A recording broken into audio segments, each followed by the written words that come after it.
முன்னாடி இருக்கிற அழகுக்கு சீமத்துறையே வந்துட்டான் பாரு. ஏ திருக்காணி, கொஞ்சம் காப்பி தண்ணி கொண்டாந்து எல்லாருக்கும் குடுமா.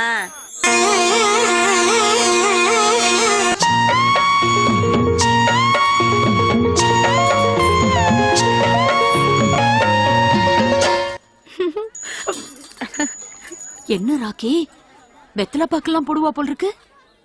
இவளுக்கு வெத்தலை பாக்கு வாங்கி குடுக்கறதுக்காகவே நீ வேலைக்கு போகணும் போல் இருக்கே. மாமா காப்பி. சாரி மாமா. அப்பே புரியுது புரியுது. மாப்பிள, திருகாணி ஏதோ உங்ககிட்ட தனியா பேசணுமா? என்ன இது வரைக்கும் எத்தனையோ பேர் பொண்ணு பாத்துட்டு போனாங்க. நீங்க ரொம்ப அதிர்ஷ்டசாலி. எனக்கு உங்களை பிடிச்சிருக்கேன். I love you. முத்து பாக்காத மாமா, வெக்கமா இருக்க.